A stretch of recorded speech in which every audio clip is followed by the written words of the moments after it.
नमस्कार। सातवें चरण का लोकसभा चुनाव होने वाला है। छठे और सातवें चरण के ऊपर चर्चा करते हैं। छठे चरण में 61% वोटिंग हो चुकी है। 25 मई को वहाँ पे वोटिंग हो चुकी है 57 सीटों के लिए लगभग। और छठे चरण के अंदर कन्हैया कुमार स्टार कैंडिडेट है कांग्रेस के। देशद्रोह के कई उन पर मामले हैं, वो वहाँ पे चुनाव उनका हो चुका है। और उत्तर पूर्वी दिल्ली से मनोज तिवारी के सामने वो उनकी लड़ाई है। आसानी से मेरे हिसाब से मनोज तिवारी वहाँ जीत जाएंगे। कन्हैया कुमार ने वैसे बहुत मेहनत तो वहाँ की है, लेकिन उनकी जो छवि है वो बहुत ख़राब है, देशद्रोही टाइप की है। और ऐसे लोगों को कांग्रेस क्यों टिकट देती है मुझे आज तक समझ नहीं आया। अब वहाँ पे चुनाव हो चुका है। इसके अलावा दोस्तों, सुल्तानपुर की जो सीट है मेनका गांधी की, वहाँ पे चुनाव हो चुका है छठे चरण के अंदर। जम्मू कश्मीर में ऐतिहासिक वोटिंग हुई है 35 साल के बाद छठे चरण के अंदर ही। इसके अलावा दोस्तों छठे चरण के अंदर रोहतक दीपेंद्र हुड्डा की सीट वोट निकाल सकते हैं। इधर भूपेंद्र हुड्डा के पुत्र हैं, वो वहाँ पे बीजेपी के कैंडिडेट शर्मा साहब से लड़ रहे हैं। वहाँ पे शायद दीपेंद्र हुड्डा आराम से जीत जाए, मेरे को ऐसा लग रहा है, क्योंकि इस बार समीकरण थोड़े वे वहाँ पे अलग है। हरियाणा के अंदर बीजेपी को नुकसान होता दिख रहा है, हरियाणा के अंदर, मैंने आपको वीडियो में बताया भी था।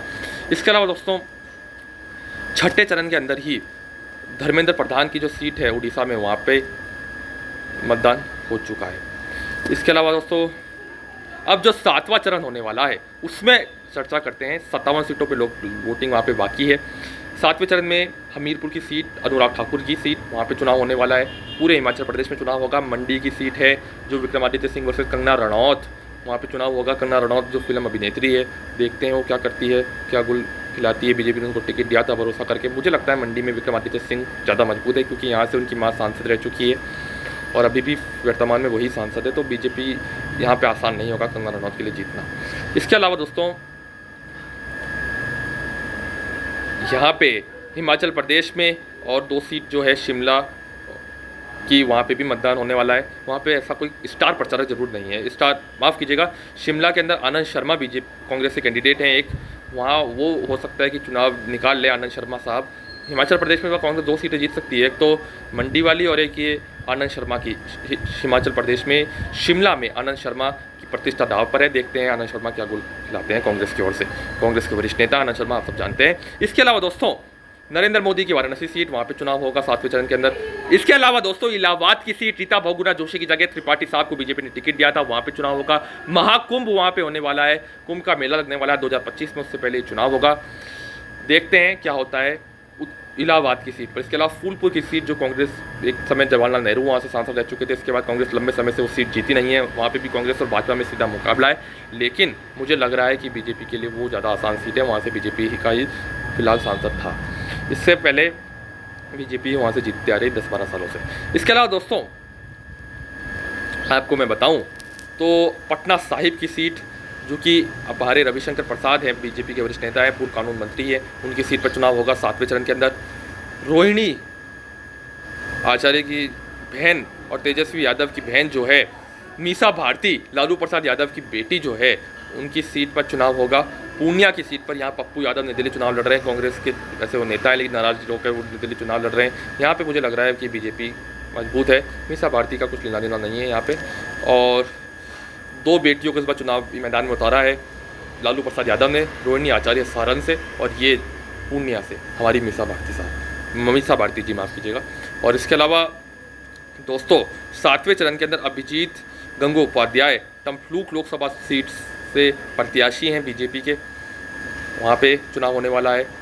पूरी की सीट जो है संबित पात्रा साहब की, जगन्नाथ जी पे उन्होंने भगवान पर कुछ बात कर दी थी, वहाँ पे चुनाव होगा। उड़ीसा का लोकसभा चुनाव के साथ विधानसभा चुनाव होगा 1 जून को।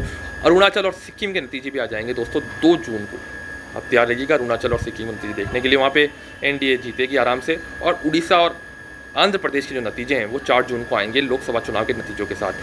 छठे चरण में 61% वोटिंग हुई। 7वें चरण में कितनी परसेंट वोटिंग हो सकती है आप बताइए। 57 सीटों पर वोटिंग होगी 1 जून को दोस्तों। इसके अलावा 4 जून को नतीजे सभी जगह आ जाएंगे। आंध्र प्रदेश और उड़ीसा के विधानसभा चुनाव, पूरे देश के लोकसभा चुनावों के एक साथ। और अरुणाचल प्रदेश और सिक्किम के जो विधानसभा चुनाव है उसके नतीजे 2 तारीख को आएंगे। तो ये होगा लोकसभा चुनाव, ये हो गया है। मैंने आपको विस्तार से पूरी अपडेट दी इन लोकसभा चुनावों की। ये लोकसभा चुनाव आपको कैसा लगा? 7वें चरण के वोटिंग में आपको क्या उम्मीद है? गोरखपुर की जो सीट है रविकिशन की, वहाँ पे भी 7वें चरण में वोटिंग होगी। अब देखते हैं इस चुनाव में आगे क्या होता है। स्टार कैंडिडेट्स की लिस्ट आपको मैंने बता दी।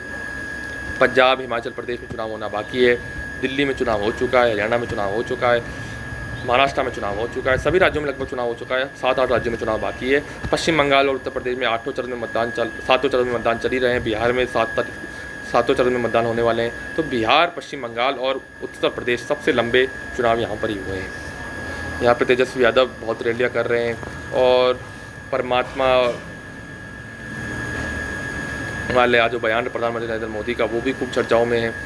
नरेंद्र मोदी ने खूब मेहनत की है इस चुनाव में। राहुल गांधी और विपक्ष ने भी अपनी पूरी जान लगा दी है। तेजस्वी यादव, अखिलेश यादव ने ताबड़तोड़ रैलियाँ की है। अब देखते हैं क्या होता है इस चुनाव के अंदर। अब आपको क्या लगता है, क्या ये चुनाव बीजेपी क्लीन स्वीप करने जा रही है? जैसा कि मैं आपको बार बार कह चुका हूँ, 400 सीटें बीजेपी नहीं जीतने जा रही है। बीजेपी प्लस जो हमारा आंकड़ा है, मेरे हिसाब से 320 सीटें जीत सकती है। और आप बताइए आपके हिसाब से क्या है? आप जनता जनार्दन है। धन्यवाद। इंडिया गठबंधन के दावों पे आपको कितना यकीन है? आप बताइए दोस्तों, कमेंट सेशन में राय दीजिए। बहुत बहुत धन्यवाद, शुक्रिया।